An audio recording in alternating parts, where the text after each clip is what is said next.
Daily Trust News Center. This is the News Hour.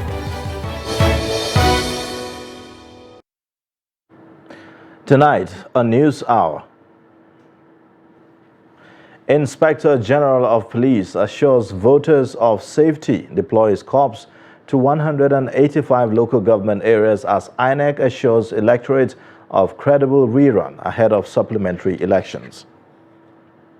National Emergency Management Agency says 7 persons rescued from collapsed Banana Island, Lagos building. Troops of Operation Forest Sanity arrest bandits arms supplier with 2,000 rounds of ammunition in Kaduna State. And on the foreign scene, death toll from migrant boat accident off Tunisia coast rises to 25.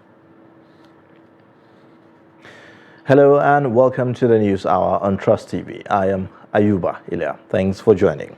And now the news in details.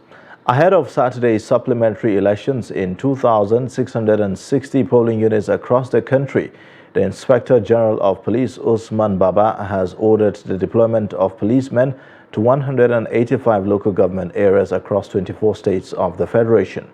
In a statement on Thursday, Force Public Relations Officer Muyiwa Adejobi said that the police boss had ordered the adequate deployment of supporting personnel and additional logistics for effective election security management.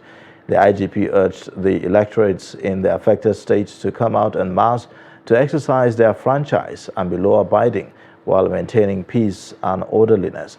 The Independent National Electoral Commission had, during the February 25 and March 18 elections, declared some governorship, National Assembly and State Assemblies polls inconclusive and directed a rerun.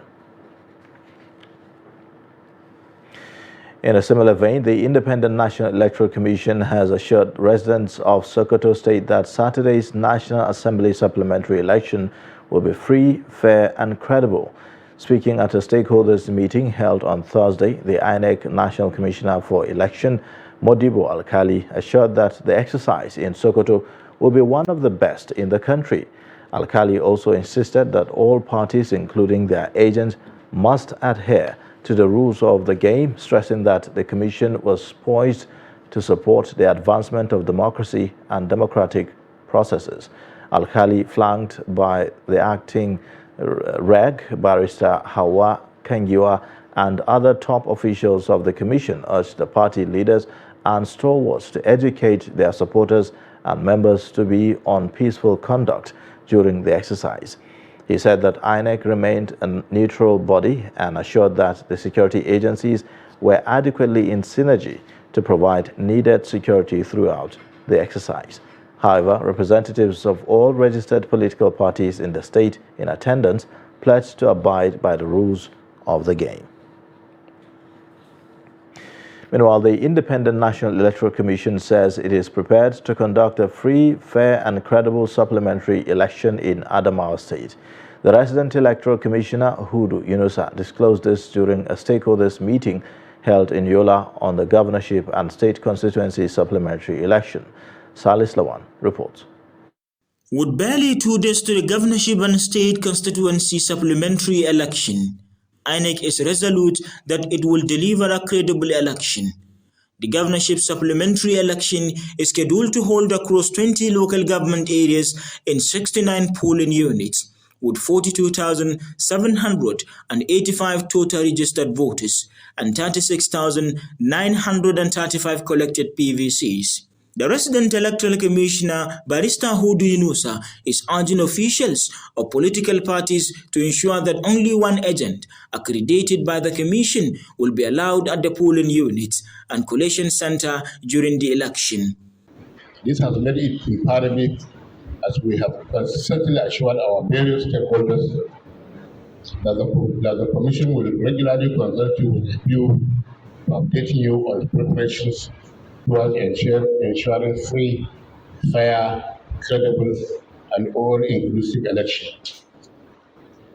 In our commitment to transparency, the Commission is making available to you the comprehensive list of polling units by their names, code numbers, location by local governments, and registration areas. Present at the stakeholders meeting are leaders of various security agencies. Particularly, we were deliberating on the issue of polling agents in respective polling unit and collation centers. So yesterday there was a kind of argument. Others were saying two per political party. Others were saying one. We want to use this avenue and thank the REC for putting a clarification and authentic record of those that will represent their respective political parties in polling unit and collation center. Thank you very much. As INEC continues to meet with relevant stakeholders to strategize ahead of the rerun election, various groups are clamoring for a transparent and credible result. Salis Lawan, Trust TV News, Yola. Still on the supplementary elections, the electoral umpire INEC has urged registered voters to come out en masse to exercise their franchise in Oyo State. Saturday's supplementary polls will hold in 8 affected polling units, which make up 2 federal constituencies in Oyo State. The fate of candidates who contested for seats in the nation's lower legislative chamber in Oluyole, as well as Ibadan Northeast and Southeast federal constituencies hangs in the balance. Head of Department Voter Education and Publicity, Rosemary Adeni, assured voters in Ibadan that INEC was fully prepared to address irregularities noticed in the last elections. The Commission had cited the malfunctioning of the biometric voter accreditation system machine and other irregularities in these affected areas as basis for cancellation. Altogether, we have 8 polling units only that the supplementary election will be taking place on Saturday. Please, everyone that is registered in those polling units should make sure that they go out to register. Please, we don't want to see anyone that is not registered in those polling units. No, if you know you are not registered in those polling units, you don't have any business there. We have the party agents that will be there, that will take care of whatever they want to take care of at the polling unit. All materials, as I'm speaking, all materials, beavers, ballot paper, whatever materials that has to do with the supplementary election has been received. We don't have any issues with materials. Concerning the security, security agencies will be fully on ground. For we like you already know, we have ICES meetings, and so we will be having interagency consultative committee meeting with all the security agencies in Ibadan, and everyone will be on ground to make sure that security is fully provided in all those polling units. The Zamfara State chapter of the People's Democratic Party has raised alarm over alleged plan to arrest some of its chieftains ahead of the Saturday's National Assembly supplementary elections in some parts of the state. The PDP is accusing the ruling All Progressives Congress of being behind the plan to use the police to effect the arrest. The acting chairman of the PDP, Mukhtar Luga, at a press conference in Gusau, requested that the Inspector General of Police, Alkali Baba, transfer the matter to be handled by the Zamfara State Police Command. In its response, the All Progressives Congress, through its publicity secretary, Yusuf Idris, said that the PDP was accusing the APC of a strategy it had previously used. Idris alleged that the PDP used the army to intimidate APC supporters and stakeholders during the last election. He therefore urged the police not to be deterred by the cheap blackmail being peddled by the PDP to justify the return of soldiers for the rerun elections. President-elect Bola Tinubu is challenging the right of the Labour Party's candidate Peter Obis to fault his victory at the February 25 presidential election. Responding to the petition by Obi, the Labour Party before the court, the Presidential Election Tribunal, he argued that Obi lacked the local standing to challenge the outcome of the exercise and prayed the court to dismiss the petition.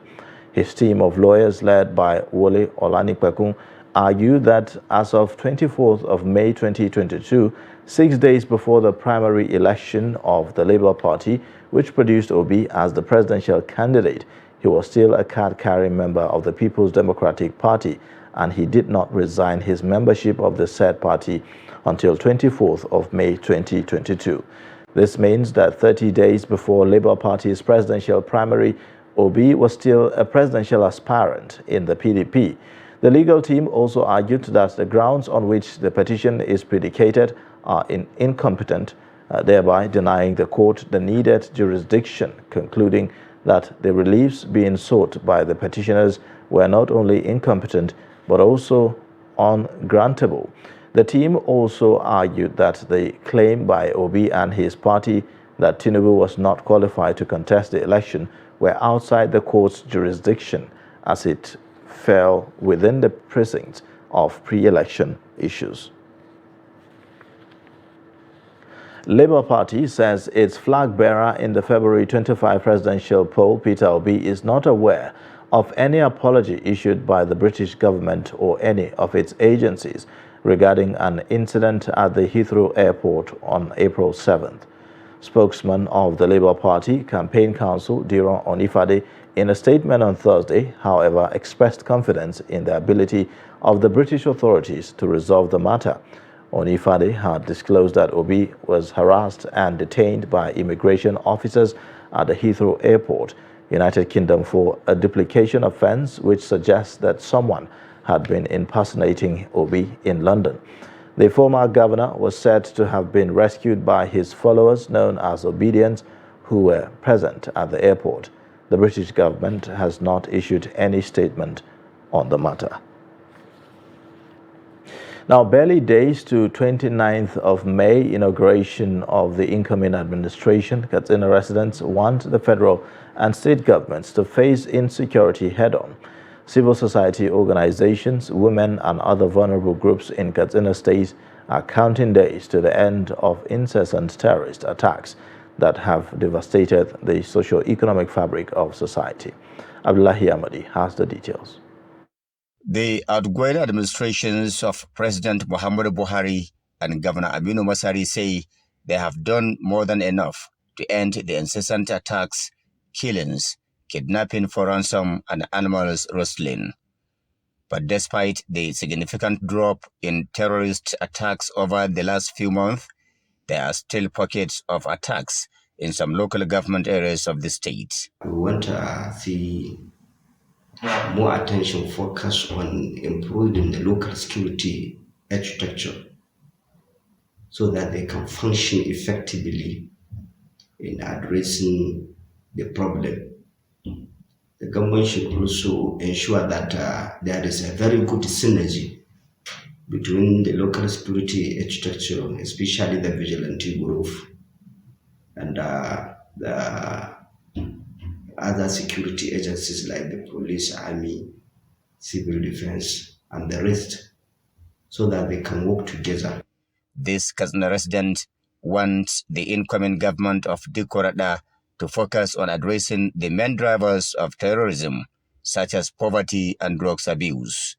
We are hoping to see policies, programs that will address the issue of women, children, and the aged people. Other respondents expect nothing short of an all-inclusive administration by the incoming governor, which will include people with special needs and other minority groups. They are confident that Dikorada, who has a vast experience in administration and governance, will put together relevant people to assist him in running the affairs of Katsina State. We have this expectation that he is going to have another inclusive government where Katsina State indigenous will be part and parcel of the administration. And if all put together, more hands are put into the administration, it is easier for the governor to have a smooth running of administration. We have Office of SSA disabled to the Governor for Disabled Matters by former Governor Masari, and currently we are seeking, we hope this new governor will take over and continue from where the governor stopped. They also want the incoming governor to prioritize agriculture, health, education, small and medium enterprises, as well as local government autonomy in his first 100 days in office. Observers are optimistic that the Dikko administration will try to replicate the infrastructure and human capital development witnessed during the administrations of Umaru Yar'Adua and Ibrahim Shema. Abdullahi Ismayamadi, Trust Television News, Katsina. Now, with the conclusion of the 2023 general elections, attention is shifting to off-circle elections in Imo, Kogi, and Bayelsa State. Stakeholders are urging Nigerians to vote in accountable and credible leaders in public offices. Noel Samson has the details. Integrity, loyalty, impartiality, and objectivity are some of the characteristics of a good public office holder. If in addition to this, leaders can put the interest of the public ahead of their personal interests, maintain transparency and accountability, they would have enhanced the public's trust and confidence in government. Accountability is being accountable to the people and being transparent and honest in your dealings, especially in the discharge of your duties and responsibilities. Those are the things we expect every public office holder to adhere to. But unfortunately, in this country, we have people who have no non-academic credentials or non-identity occupying high public office, position of governor and minister of the Federal Republic of Nigeria. This is most unfortunate.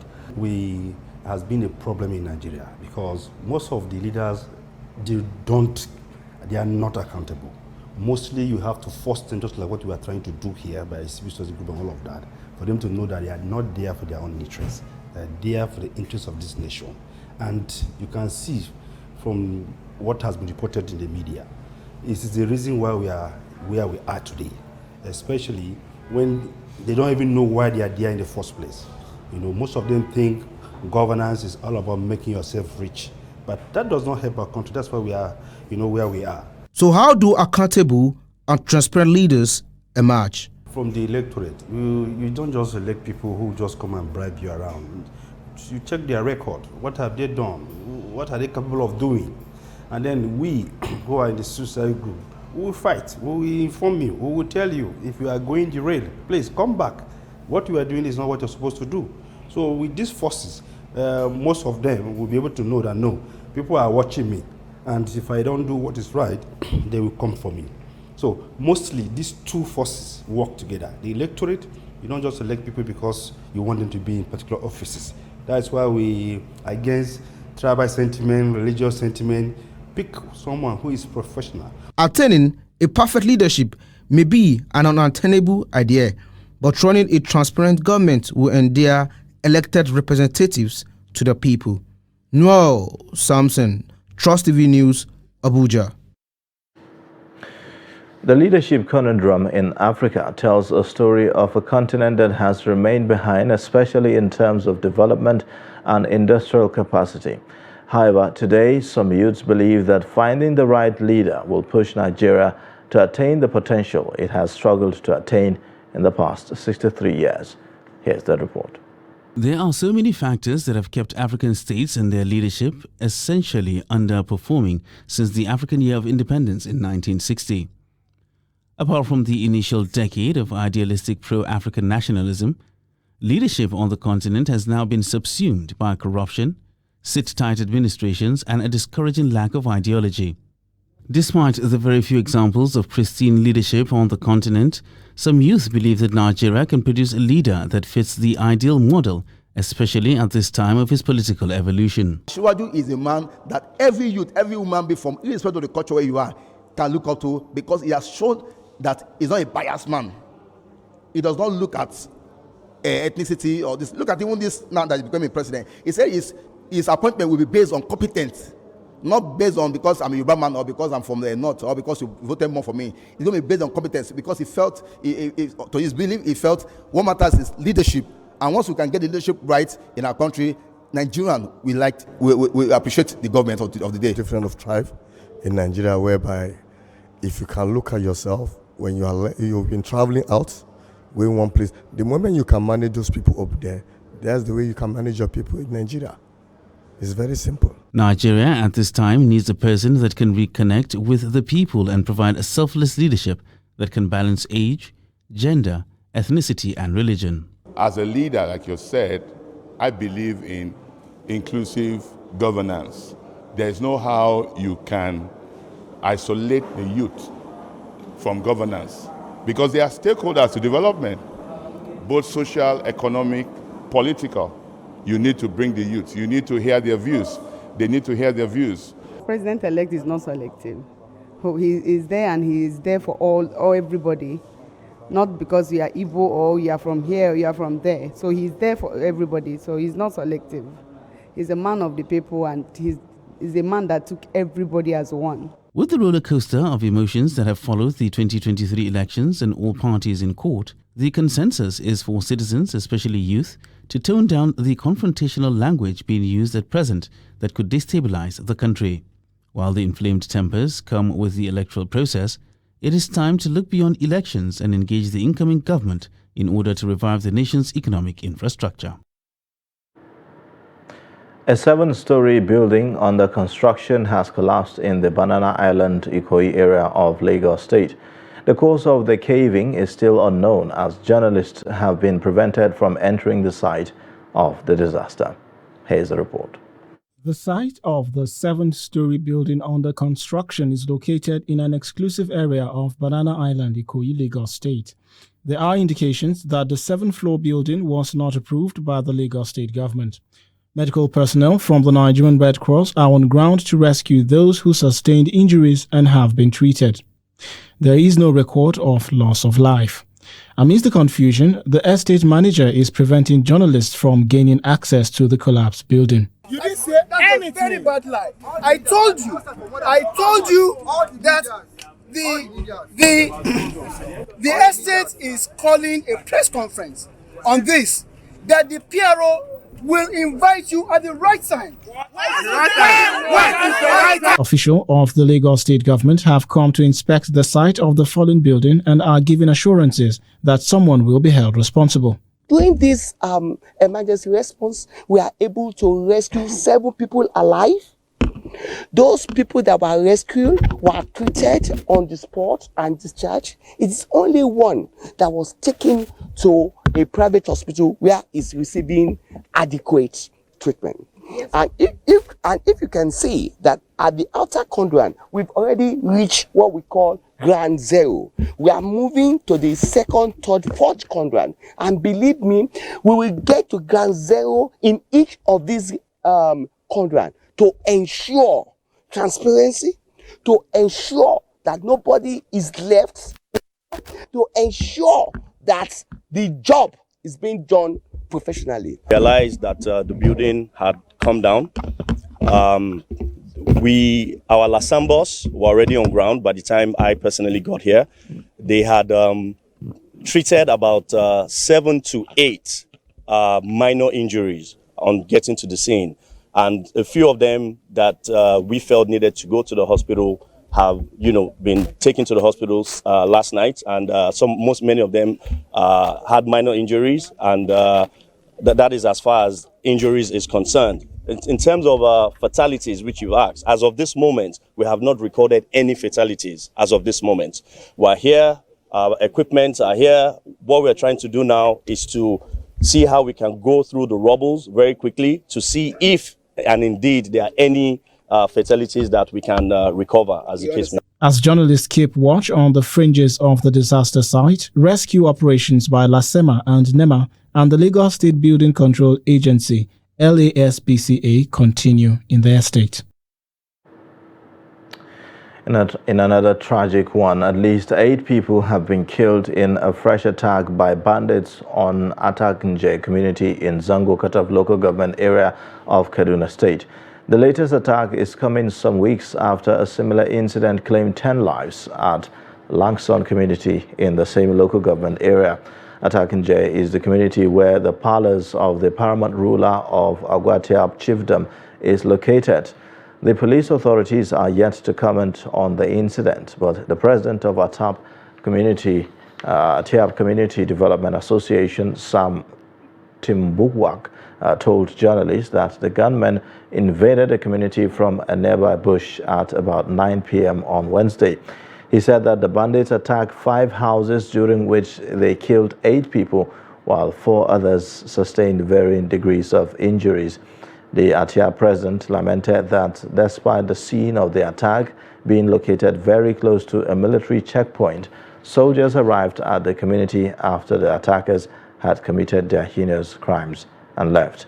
The Kaduna State Police Command is yet to comment on the incident. Now, the Kaduna State government says troops of Operation Forest Sanity have intercepted large quantity of ammunition in Birinengwari local government area of the state. The Commissioner for Internal Security and Home Affairs, Samuel Aruwan, said this in a statement issued on Thursday in Kaduna. He said that the troops intercepted the ammunition being conveyed to bandits by a courier around Polwire village in Birinengwari local government area. Aruwan said more than 2,000 rounds of various grades of ammunition concealed in different parts of a Toyota Corolla vehicle were discovered. He said that the driver of the vehicle was taken into custody for further investigation. The police in Ogun State has repelled an armed robbery at the popular phone market in Okelewu area of Abeokuta, the state capital. Police spokesperson Abimbola Oyeyemi, in a statement on Wednesday, disclosed that one phone trader who was shot by the robbers later died in the hospital, while one of the suspects was arrested. The 8-member armed robbery gang is said to have invaded the market popularly known as Tarmac, shooting sporadically and cutting away expensive phones. Oyeyemi explained that the robbers, citing the police, engaged them in a gun battle but succumbed to the superior firepower and fled. Now, according to the police, items recovered from the robbers include one double-barrel locally made gun and assorted criminal charms. In a related development, Osun Police Command said one Mohammed Jubril, 30, was allegedly kidnapped by gunmen from a Fulani settlement in Odooti local government area of the state. Osun Police spokesperson Yemisi Opalola, in a statement in Oshogbo on Thursday, said that the police, in collaboration with the Civilian Joint Task Force, has responded immediately the incident was reported. She said police recovered 3 expanded shells of AK-47 rifle and cartridges from the scene. A combined team of the police and Civilian Joint Task Force are combing the bushes to rescue the victim and arrest the perpetrators. The police in Delta have apprehended a suspected armed robber and recovered 2 pistols from him. The spokesman of the command, Bright Edafe, who disclosed this on Thursday in Warri, said that the suspect, Joseph Vincent, was arrested on Sunday by operatives of Dragon 18 and 29 units of the command. He said that the policemen made the arrest during a stop-and-search operation in Ugeli South local government area of the state. The command's spokesman explained that the policemen had also, on April 9th, intercepted a tricycle conveying 3 females and 1 male passenger, recovering 2 locally fabricated pistols, adding that investigation into the matter is still ongoing. The spokesman gave assurances that the command remained committed to its core mandate of protecting lives and properties in the state.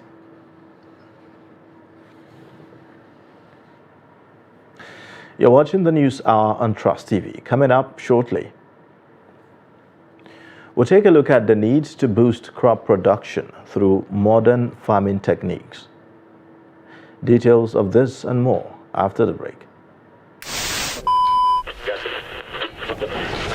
Good morning, Nigeria.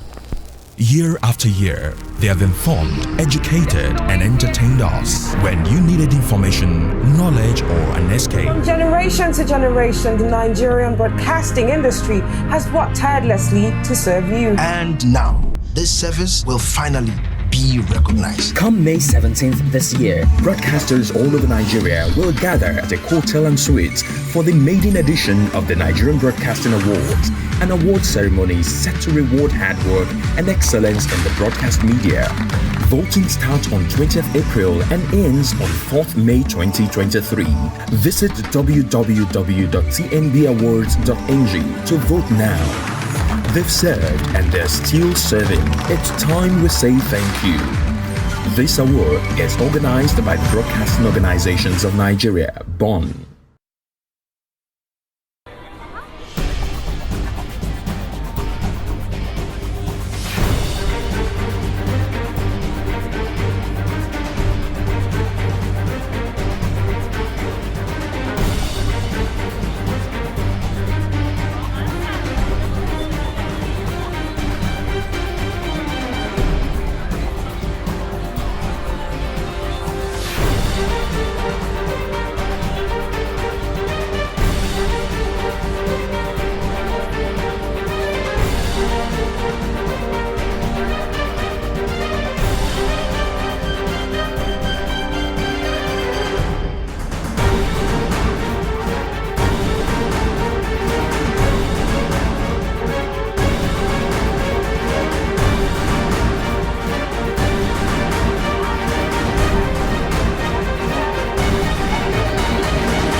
TV, documenting the Nigerian story.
Welcome back. You're watching the News Hour on Trust TV. Now let's take a look at some of the top stories again.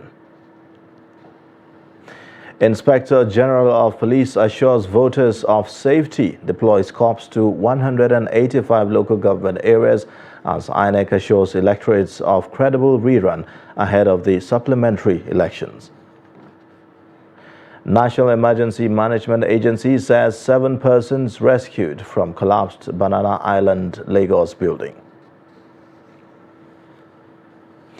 Now, the Economic and Financial Crimes Commission has arrested 11 persons for internet fraud in Jere and Maiduguri local government areas of Borno State. This was disclosed by the Commission's spokesperson, Wilson Wujaren, who said this in a statement on Wednesday in Abuja. He said the suspects were arrested on Wednesday in a sting operation following credible intelligence on their alleged criminal activities. He said the suspects will be charged to court as soon as the investigation is concluded. Items recovered at their residence included 1 Mercedes-Benz GLK 350, a Toyota Corolla Saloon car, smartphones, MTN 4G Wi-Fi, and power banks. Now, the Nigeria Police Force has dismissed 3 officers from the SPU Base 1 Kano for misuse of firearms, abuse of power, gross indiscipline, and waste of live ammunition. Now, Force Public Relations Officer Muyiwa Adejobi said in a statement on Thursday that the 3 police personnel, Inspector Dahiru Shuaibu, Sergeant Abdullahi Badamasi, and Sergeant Isa Dalladi, were attached to a musician in Kano on escort duties. In the course of their duty on Friday last week at Kahutu village, Katsina State, the officers said to have repeatedly fired shots from their official firearms into the air.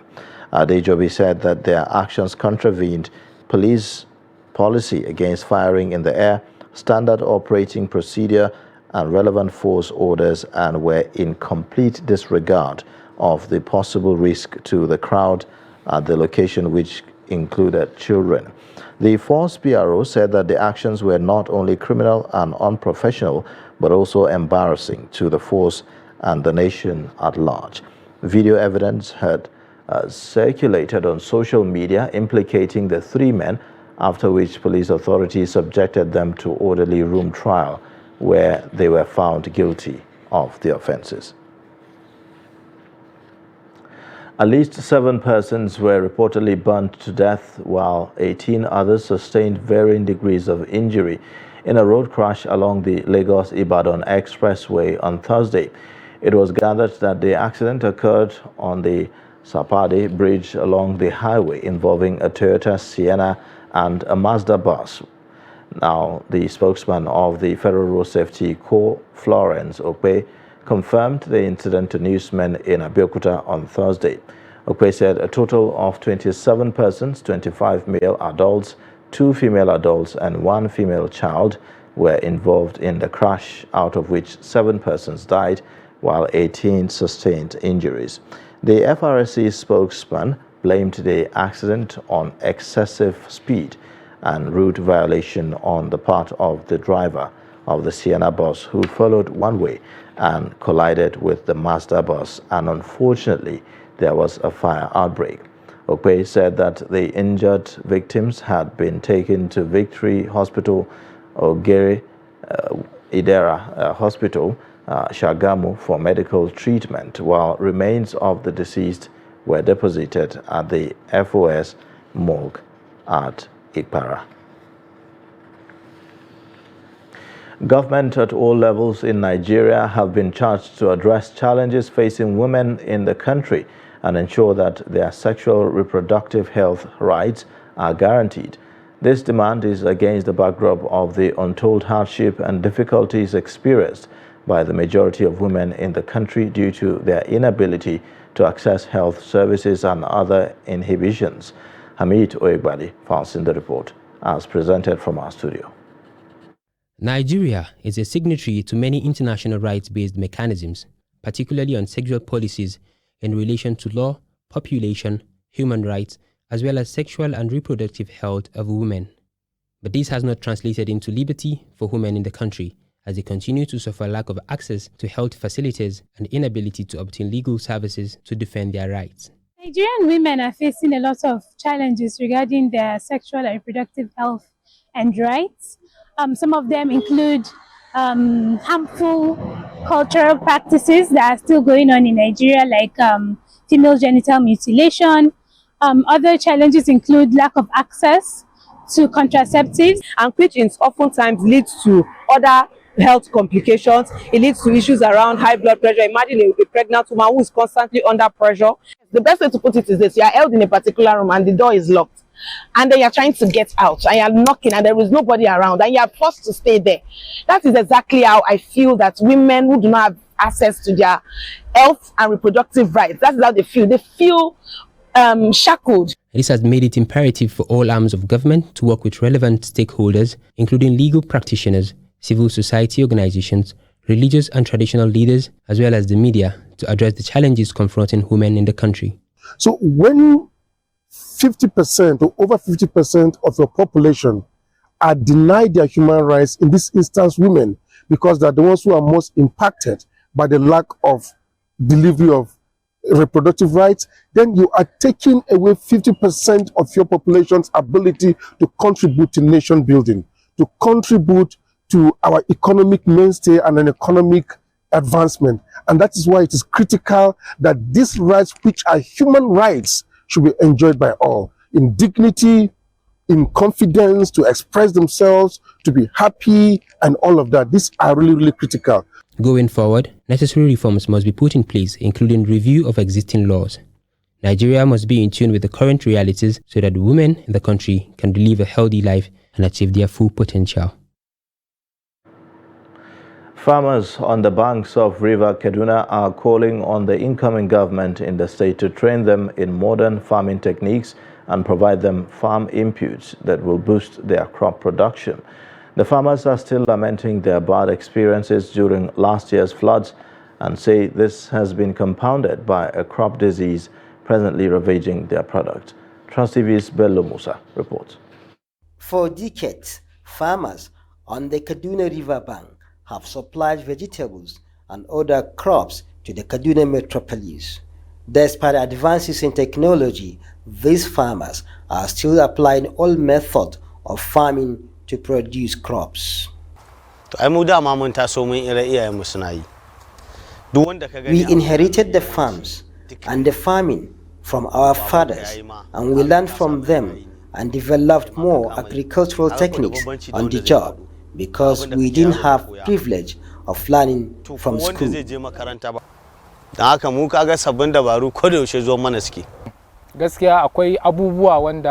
We learned agriculture from our fathers and consolidated on what they taught us. Though in the past, experts came here and educated us on how to go with our farming activities.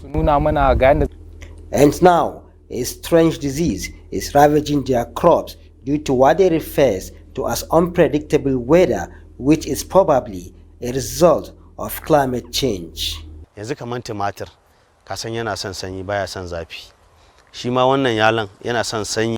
Like tomato and garden egg, they grow in cold season, but due to mixed weather condition we are experiencing now, our tomato and garden eggs are affected with the disease and we harvest at loss.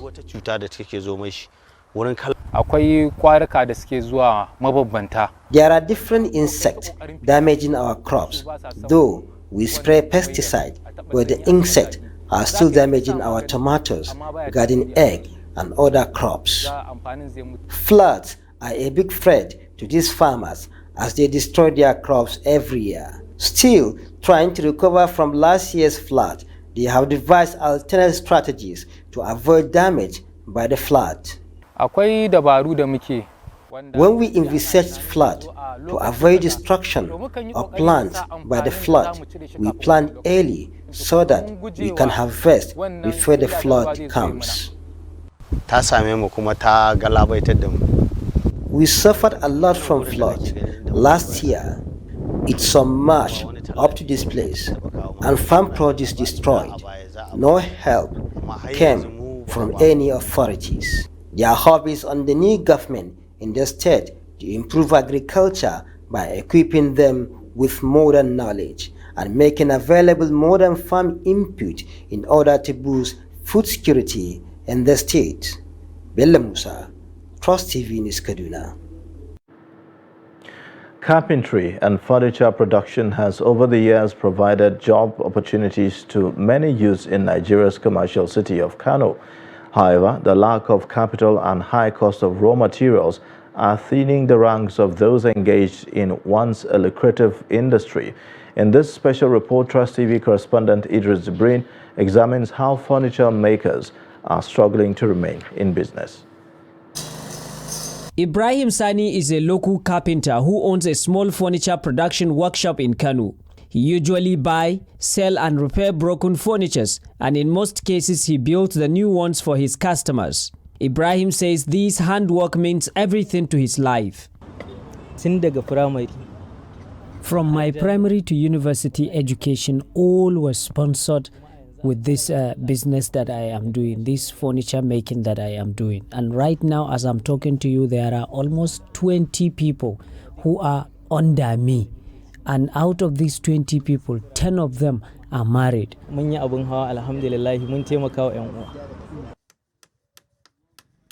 With over 20 young men under his command, Ibrahim is able to keep body and soul together, including teaching these young men how to become professional carpenters and furniture makers. I've started doing this business 7 years ago, and we thank God the trade is doing everything to us. I'm going to school and I'm using the money I'm getting here to sponsor my education. We thank Almighty Allah for this trade. Right now, as I'm talking to you, I have one wife and 14 children, and I am taking care of them with this particular trade that you are seeing. So the business means everything to us.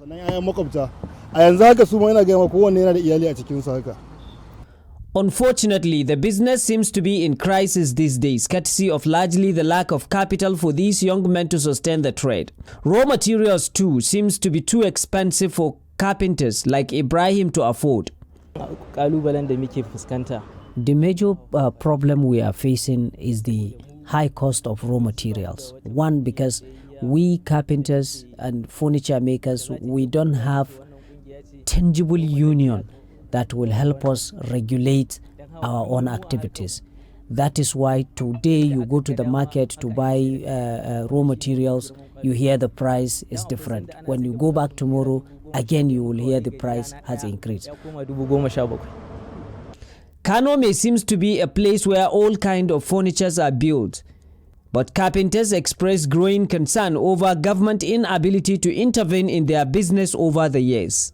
Idris Jubrin, Trust TV News, Kano. You're watching the news on Trust TV. We'll now take a short breather, and when we return, the news continues. Join us again.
Welcome back. You're watching the news on Trust TV. Now, the Naira redesign policy introduced by the Central Bank of Nigeria was met with heavy pushback by Nigerians.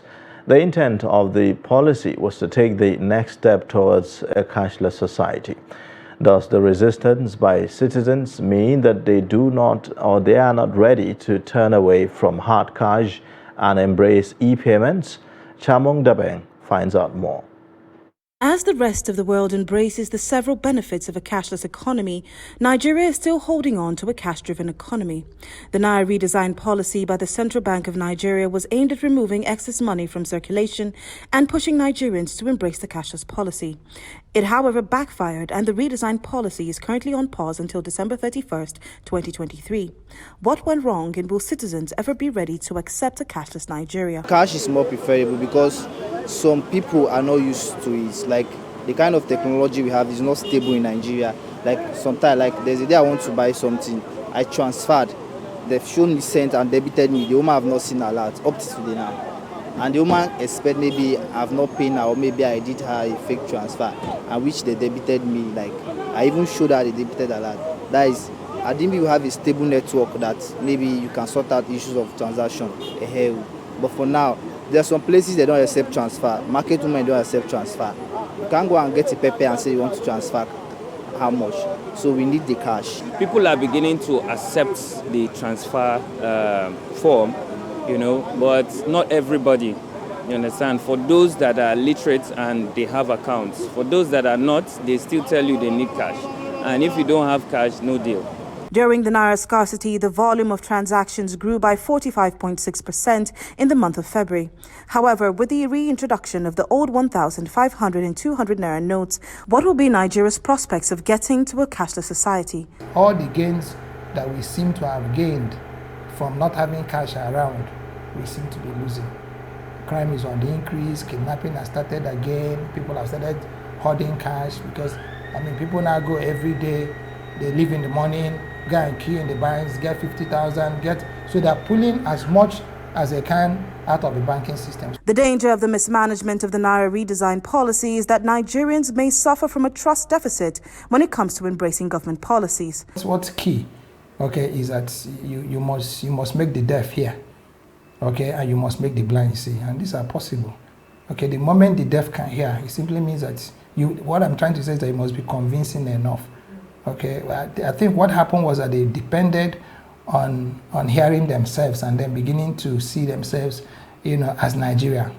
So it might require for you to begin to build, this infrastructure first and foremost, the back ends for these people who are on back. The challenge of the Naira redesign policy was not the intent, but the implementation by commercial banks and point-of-sales operators whose sharp practices made life difficult for citizens.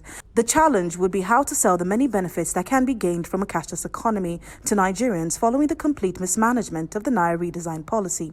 Chamun Dabeng, Trust TV News, Abuja. Time now for us to take a look at business updates with Chamaka Mwafo.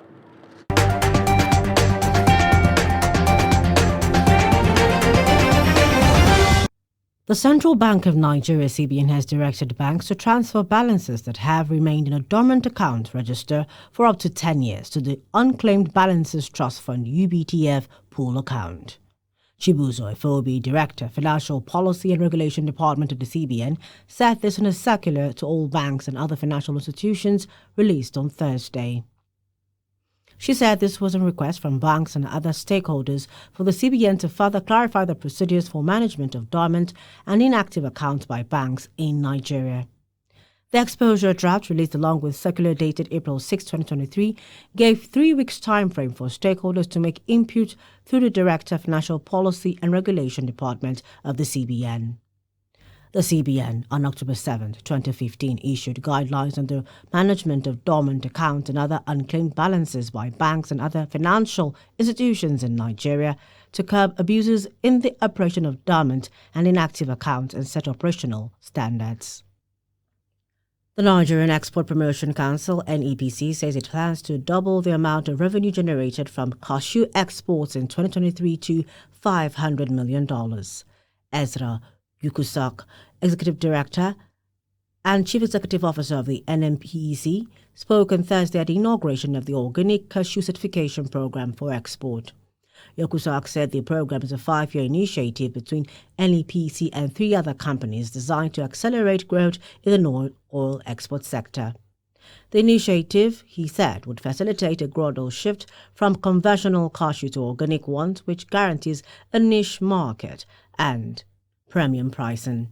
And finally, the Securities and Exchange Commission, SEC, has assured investors that the interests of minority shareholders would be protected during all transactions in the capital market.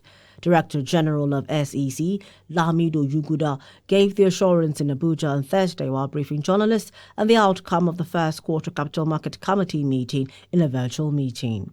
He noted that protecting the interests of both majority and minority shareholders was the primary responsibility of the Commission. Yuguda also noted that the Commission was working at ensuring that foreign and retail investors were retained and more attracted to the capital market, observing that relative to other markets on the continent, the Nigerian exchange has performed very well. And that's it on Business News. I am Chiamaka Mwafo.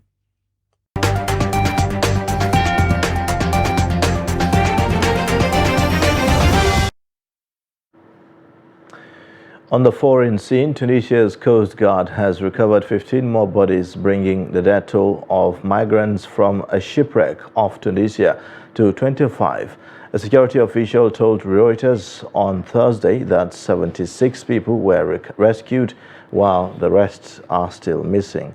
The wooden boat packed with about 110 migrants sank on Wednesday off the coast of the city of Sfax.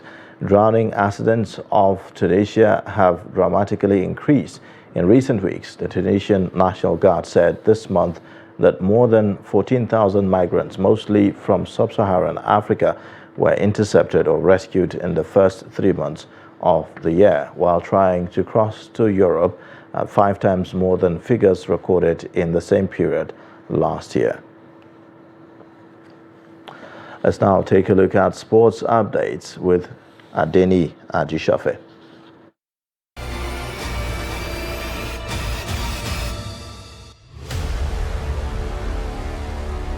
Confederation of African Football (CAF) has amended the date for 2023 CAF Women's Champions League.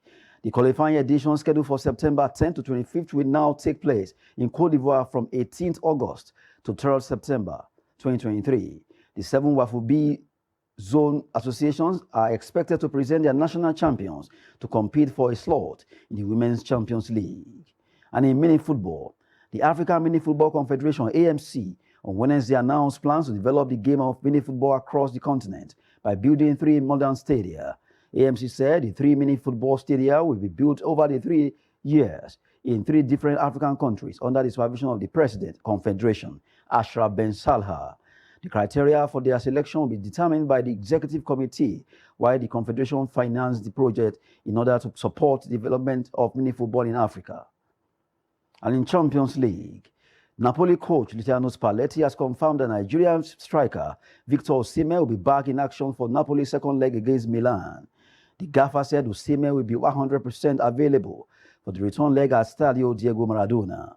Spalletti confirmed the return of the club's top scorer at the post-match conference after their 1-0 loss in the first leg of the UCL quarter-final game at Stadio Giuseppe Meazza, popularly known as San Siro. Osimhen missed Napoli's last 4 matches in all competitions following the injury he sustained while on international duty with Nigeria. That's Sport News. I'm Adeni Ajishafe.